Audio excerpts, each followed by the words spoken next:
ఫలితాలు వచ్చేసాయి. మరి ఏపీలో ఎవరు ఊహించినటువంటి సంఖ్య వైసీపీ పార్టీకి వచ్చింది. ఏది అలాగే ఎవరు ఊహించినంత మెజారిటీ కూటమికి వచ్చింది. సరే, గెలుపు ఓటములు ఎప్పుడైనా ఎన్నికల్లో సర్వసాధారణం. కానీ జస్ట్ 5 సంవత్సరాల క్రితం ఇదే వైసీపీ పార్టీకి, ఇదే జగన్ గారికి ఆంధ్ర ప్రజానీకం బ్రహ్మాండమైనటువంటి మెజారిటీ కట్టబెట్టింది. 152 సీట్లు ఇచ్చింది. మొత్తం 175 అసెంబ్లీ స్థానాలు ఉంటే 40 ఏళ్ళు చరిత్ర కలిగినటువంటి ఒక ప్రాంతీయ పార్టీని కాదని, 40 ఏళ్ళు ఇండస్ట్రీ అయినటువంటి చంద్రబాబు నాయుడు గారు కాదని, ఆయన నాయకత్వం బాగలేదని, ఆయన పార్టీ విధానాలు బాగలేదని, ఆయన టీం పరిపాలనా విధానము అంతా కూడా విసిగి వేసారి ప్రజలకు అశాంతి కలిగిస్తున్నారు అనేటువంటి అంశాల కలయిక అన్నీ కలిపి అది ప్రభుత్వ వ్యతిరేకతగా పరిణమించి మరి జగన్ గారి పార్టీకి ఘనమైనటువంటి ఇది ఇవ్వడం జరిగింది.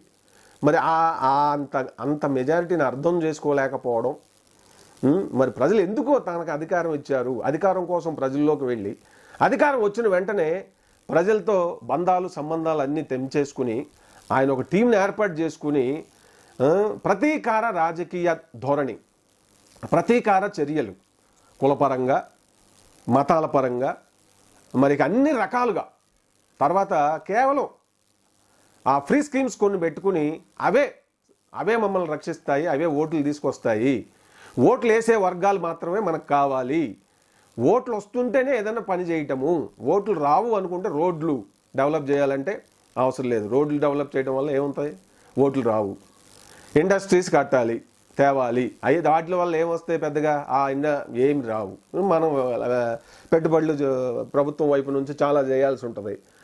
సో కాబట్టి అవన్నీ అసలు మన సబ్జెక్ట్ కాదు, మనం టచ్ చేయకూడదు. సరే, పోలవరం లాంటి ప్రాజెక్టులు కంప్లీట్ చేస్తే మళ్ళీ అదేమన్నా అంతకుముందు చేసిన ప్రభుత్వపు పేరు వాళ్ళకి పోద్దేమో, అది కూడా మనం టచ్ చేయొద్దు, డబ్బులు అయిపోతాయి వేస్ట్. కాబట్టి ఏదో ప్రజలకు ఇచ్చినట్టు గింతంతా ఇస్తే పేద ప్రజలకి, ఎస్సీ ఎస్టీ అలాగే బీసీల్లో కొన్ని బీసీఏ గ్రూపుల్లో ఉండే ఈ పేద వర్గాలకి కొద్దిగా ఉచిత స్కీములు పడేసేస్తే వాళ్లే మనల్ని నెత్తిన పెట్టేసుకుంటారు.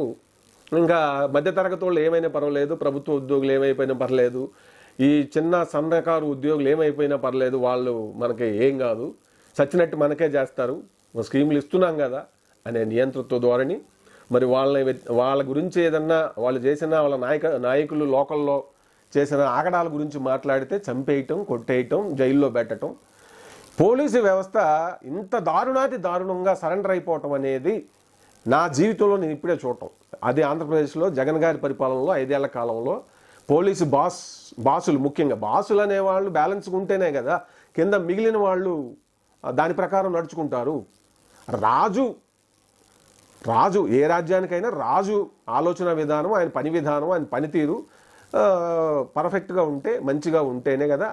తద్వారా అశోకుడు చాలా మంచి గొప్ప చక్రవర్తి, శ్రీకృష్ణదేవరాయలు చాలా గొప్ప చక్రవర్తి, అక్బరు చాలా పరమత సహనం కలిగినటువంటి గొప్ప చక్రవర్తి, మరి హర్షవర్ధనుడు చాలా గ్రేట్ వారియర్, గుప్తులు స్వర్ణయుగం, ఎట్లా చెబుతాం. ఎన్టీఆర్ మరి తెలుగు వారి ఆత్మగౌరవాన్ని కాపాడి పేద ప్రజల పక్షం నిలబడి వాళ్ళ కోసం ఎన్నో సంస్కరణలు తెచ్చి బీసీ వర్గాలకి రాజకీయ చైతన్యము, రాజకీయ జీవితాలని ఇచ్చినటువంటి గొప్ప నాయకుడిగా మరి ఆయన పేరు వినగానే గుర్తొస్తుంది.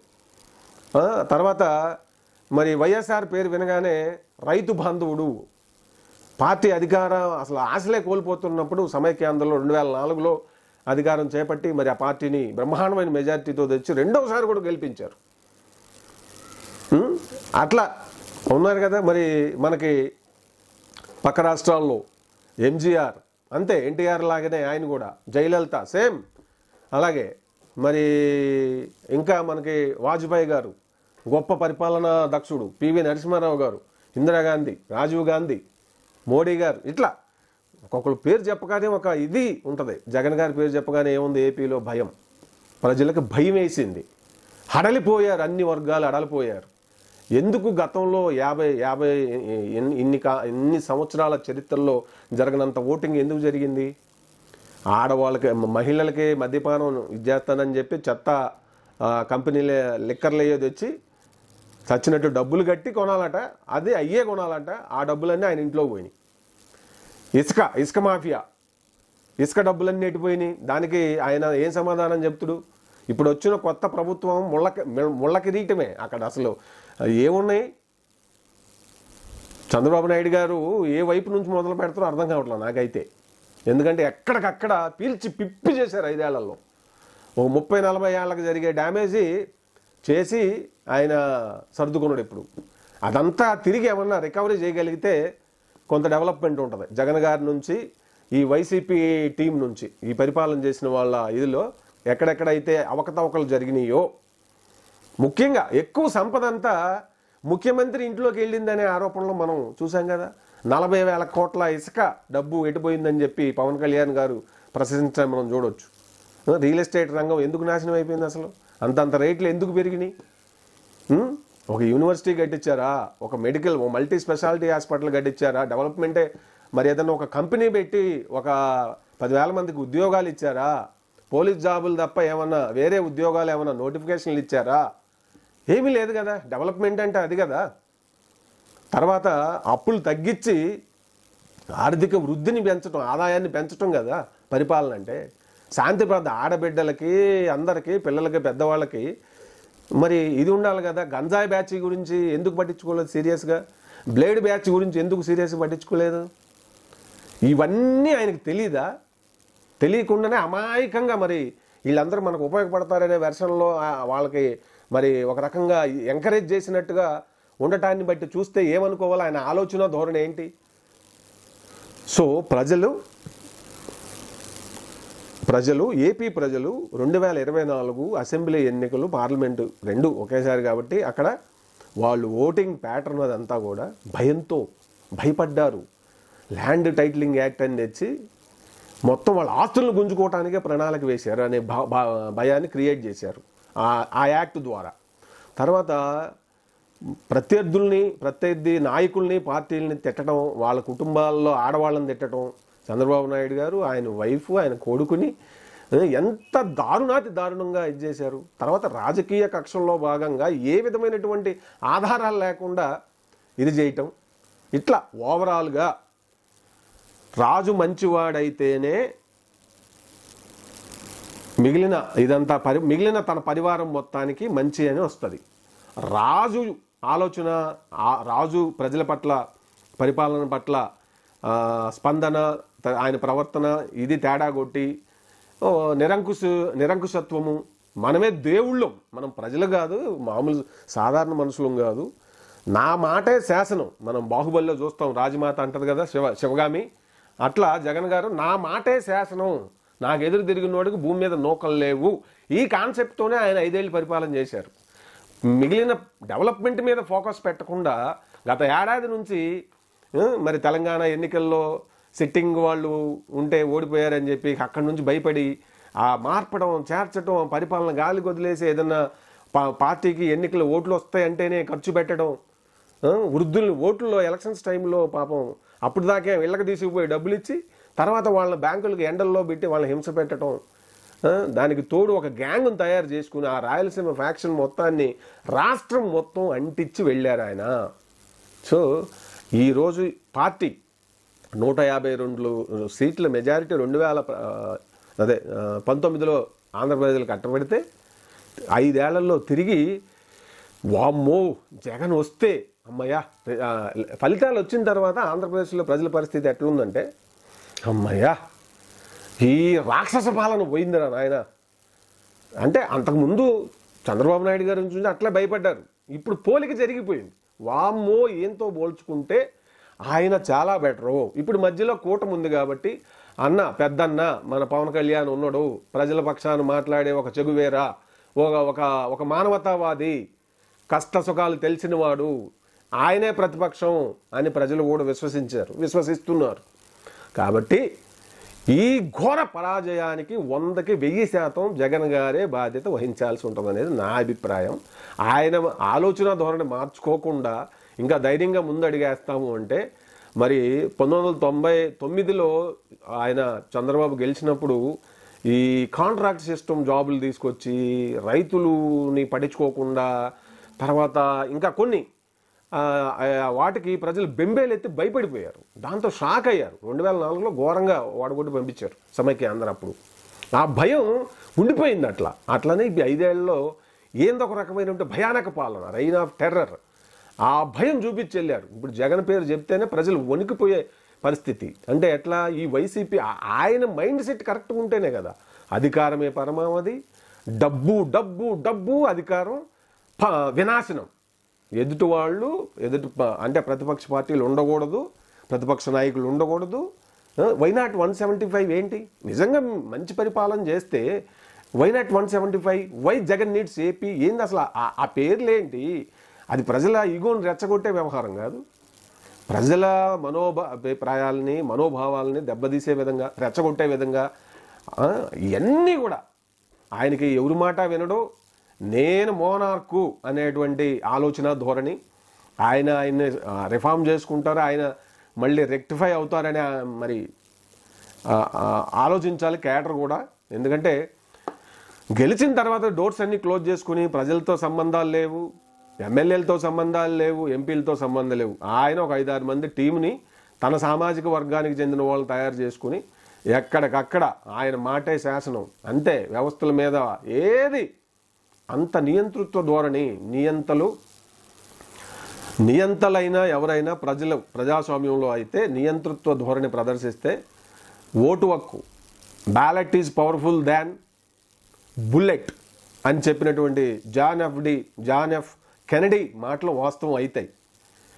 మరి అదే ఒక ఆయుధంగా ప్రజలు వాడుకొని సాగనంపారు. గతంలో మేము మోనార్కులు, మాకు ఎదురు లేదనుకున్న వాళ్ళని సాగనంపారు, ఇప్పుడు సాగనంపారు. మరి అక్కడ కేసీఆర్ గారికి కూడా అదే జరిగింది. ఇప్పుడు ఇక మాకు తిరిగే లేదనుకున్న మోడీ గారికి కూడా ఈసారి అసలు భారతదేశంలో ఎన్నికలు ప్రజలు చాలా జాగ్రత్తగా మరి ఆలోచన చేశారేమో అనిపిస్తుంది నాకైతే. చాలా గొప్ప డెవలప్మెంట్ ఇది. ఎందుకంటే ఎక్కడైనా బలమైన ప్రతిపక్షం ఉండడం అనేది చాలా ఇంపార్టెంట్. ప్రాంతీయ పార్టీ అయినా, కనీసం ఇక్కడ తెలంగాణలో బలమైన ప్రతిపక్షం అయినా ఉంది, కనీసం ఇక్కడ బీఆర్ఎస్. కానీ ఆంధ్రాలో అది కూడా లేదు. వైసీపీకి ఇప్పుడు బలమైన ప్రతిపక్ష హోదా కూడా లేకుండా, మరి గతంలో 23 సీట్ల కన్నా తెలుగుదేశం పరిమితం అయింది. అప్పుడు అదే దారుణం అనుకుంటే, మరి అంతకంటే దారుణంగా పార్టీని అధపాతాలానికి ఆయనే వెళ్లేలాగా ఆయన ప్రవర్తన, ఆయన రాజకీయ పాలన, మరి బూతులు తిట్టే వాళ్ళని పెట్టి అంతా సర్వనాశనం. వాళ్ళకు కూడా అర్థం అవ్వాలా. తిట్లు వాటి వల్ల సోషల్ మీడియాలో అది కొంత ఇది రావచ్చేమో, కానీ దాన్ని ప్రజలు హర్షించరు, దానివల్ల ఓట్లు పడవనేది తెలుసుకోవాల్సినటువంటి పరిస్థితి ఉంది. మరి ఇప్పుడు మొత్తం కలిపితే 11 సీట్లకు పరిమితం అయిపోయింది. ఇప్పటికి కూడా ఆయన అసలు నాకు ఏం జరిగిందో అర్థం కావట్లేదు మరి అని చెప్పి ఆ పలుకులు పలుకుతూ ఉన్నాడు. ఆయన మారే ఉద్దేశాలు ఆయనకి ఏం ఉన్నట్టయితే నాకు కనబడతలేదు. మరి ఏదో జరిగింది కానీ దానికి సాక్ష్యాలు చూపించలేకపోతున్నా అంటూ దీని వెనక ఏదో ఉందనే ఒక ఇది మళ్ళీ తీసుకొచ్చే ఒక కన్ఫ్యూజన్. అంటే ఆయన పార్టీ మరి అప్పుడు ఏం జరిగి ఉంటుంది 2019లో జగన్ గారు? అప్పుడు చెప్పండి మరి. 152 సీట్లు మీకు వస్తే ఏమి జరగల. అప్పుడు ఆయన డిప్రెషన్లోకి వెళ్ళారు ఒక 1 ఇయర్ పాటు. ఆయన తర్వాత రియలైజ్ అయ్యారు ఎవరో చంద్రబాబు నాయుడు గారు. ఇప్పుడు మరి ఇప్పుడు మీకు మీ పార్టీని మీరే 11 సీట్లకు పంపించుకున్నారు, మీకు ఏదో జరిగింది కానీ చెప్పలేకపోతున్నాం, ఎవిడెన్స్లు చూపించలేకపోతున్నాం అంటున్నారు. సో ఈ ఘోర పరాజయానికి జగన్ గారు అనుసరించినటువంటి నియంతృత్వ ధోరణి, తర్వాత అలాగే భయంకరమైనటువంటి పాలనా విధానం, ఏకపక్ష విధానాలు, ప్రజలతో సత్సంబంధాలు లేకుండా ప్రజలు గొర్రెల మంద ఓట్లు వేయడానికి తప్ప ఎందుకు పనికిరారు, వాళ్ళకి బెచ్చమెత్తే చాలు కొద్దిగా ఈ ఎన్నికల టైంలో, తర్వాత ఉచితాలంటూ కొద్దిగా అందిస్తే చాలు, మిగిలింది మనం పోలీస్ పవర్ అడ్డం పెట్టుకొని మన టీం ఆయనలాగే ఉన్నారు అందరూ కూడా. ఇప్పుడు కింద ఎమ్మెల్యేలు ఎంపీలు ప్రజల్ని మరి ఇష్టారీతిన ఇది పెడుతున్నప్పుడు ఎక్కడో దగ్గర కంట్రోల్ చేస్తేనే కదా, అదేం లేదు, ఏం చేయలే. కాబట్టి మరి ప్రజలు ఎందుకు ఊరుకుంటారు? ప్రజలు ఊరుకోరు కదా. ఆయన మారితే మారాడు అని చెప్పినా కూడా మరి గతంలో చంద్రబాబు నాయుడు గారు పాలనలో ఎట్లయితే అప్పుడు కొద్దిగా ఇదయ్యారో ఇప్పుడు వీళ్ళపైన ఇది ముళ్ళ కిరీటమే, అక్కడ ఏం లేదు, మొత్తం పీల్చి పిప్పి చేసినటువంటి పరిస్థితి కనబడతా ఉంది. సో ఆయన సీనియారిటీ మరి మధ్యలో ఇప్పుడు పాలకపక్షం రెండు వాళ్ళే, ఈ పవన్ కళ్యాణ్ గారే ముందుండి మరి ఇచ్చిన మేనిఫెస్టో ఇది చేయాల్సి ఉంటుంది. అది మామూలు వ్యవహారం కాదు, అదే కత్తి మీద సాము లాంటిదే ఇప్పుడు ఆంధ్రప్రదేశ్ పరిపాలన అంటే, ఆంధ్రప్రదేశ్ రాష్ట్రాన్ని పరిపాలించడం అనేది. ఎందుకంటే అప్పులు కుప్పగా దాన్ని మార్చేసి వెళ్ళిపోయారు, వాళ్ళకి కావాల్సిందంతా దోచుకుని వెళ్ళిపోయారు. సో ఇప్పుడు వాళ్ళ దగ్గర నుంచి అదంతా రికవరీ చేయాల్సిన బాధ్యత కూడా ఇప్పుడు అధికారంలోకి వచ్చినటువంటి పార్టీ పైన ఉన్నది, కూటమి పైన.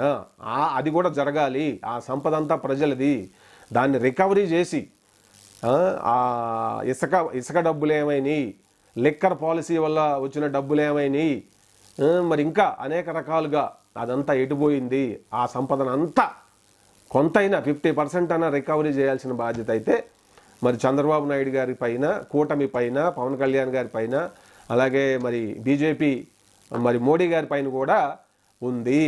అది వాళ్ళు దోచుకున్న సంపదలో నుంచి ఒక 50% తీస్తే చాలా ఆంధ్రప్రదేశ్లో రోడ్లన్నీ బాగుపడతాయి, మంచిగా స్టేట్ వేయాల్సిన ఆ రోడ్లన్నీ బాగుపడతాయి. తర్వాత ఇంకా వేరే కొన్ని కంపెనీల నిర్మాణం కూడా చేయొచ్చు. సో ఖచ్చితంగా అది ఫోకస్ పెట్టాల్సిందే. పెట్టకపోతే ఏడు నుంచి వస్తాయి డబ్బులు? సో సంపద ఎవరిది? ఇష్టారాజ్యంగా దోచేసుకున్నారు కదా, అది గుంజాల్సిందే, కక్కించాల్సిందే. అది ఈనాటి తెలుగు ప్రజల మనోభావం. వాళ్ళ తరపున నేను చెప్తా ఉన్నా అది. సో మొత్తం మీద మార్పు మంచికే అని ఆయన యాటిట్యూడ్, ఆయన అప్రోచ్ మార్చుకోకపోతే జగన్ గారు ఎప్పటికీ ఏపీ ప్రజలు మళ్ళీ అధికారం కట్టబెట్టడం చాలా కష్టమైనటువంటిది. ఎందుకంటే భయం చూశారు కదా, భయపడి ఆస్తుపాస్తులు గుంజుకోవటానికి ల్యాండ్ టైటిల్ యాక్ట్లు తీసుకొచ్చి పెట్టి వాళ్ళ ఉన్న ఆస్తులు గుంజుకోవటానికి మరి ఇది చేస్తే భయంతో ఖచ్చితంగా వెళ్ళి ఓట్లు వేశారు ప్రజలు. ఇప్పుడు అర్థమైంది ఉంటుంది కదా, అర్థం చేసుకోవాలి కదా. అది కాకుండా మళ్ళీ సంబంధం లేని మాటలు మాట్లాడుతూ ఉన్నారు. వాళ్ళ మీడియా ద్వారా ఇప్పుడు అంటే పవన్ కళ్యాణ్ అప్పుడే హైప్ చేస్తూ, చంద్రబాబుని తక్కువ చేస్తూ, వాళ్ళ మధ్య ఒక ఇదిని క్రియేట్ చేద్దామనే ఆట మొదలైంది. ఇటువంటి రాజకీయం గురించి కాకుండా వేరే అంశాలు ఫోకస్ పెట్టి అది చేసి ఇది చేసి ఏదో రకంగా అధికారంలోకి వద్దామనేది ఇక నడవదు ప్రజలు. ఎందుకంటే ఫ్రెష్గా ఉన్నప్పుడు ఏదో మంచి చేస్తారని ఆశిస్తారు. వాళ్ళే చంపేసి వాళ్ళ ఆడబిడ్డలకి రక్షణ లేకుండా, వాళ్ళ పిల్లలకి భవిష్యత్తు లేకుండా చేసేసి మిమ్మల్ని దోచుకుంటా, మీరు నా బానిసలు, నేను దేవుణ్ణి, నేను రాజుని, నియంతని అని ప్రవర్తిస్తే ఇంకెందుకు అవకాశం ఇస్తారు? కాబట్టి ఆయన పూర్తిగా మంచి మానసిక శాస్త్రవేత్తల దగ్గరికి వెళ్ళి నాకెందుకు ఇంత అధికార పిచ్చి, నాకెందుకు ఇంత డబ్బు పిచ్చి, ఎందుకు నాకు ఇంత కక్ష స్వభావం అని చెప్పి వీటికి ఆయన ట్రీట్మెంట్ తీసుకుంటేనే ఆయన మళ్ళీ నార్మల్గా వచ్చి ఏమన్నా ప్రజల్లోకి ఇది అవ్వగలుగుతారు. లేకపోతే కష్టమే.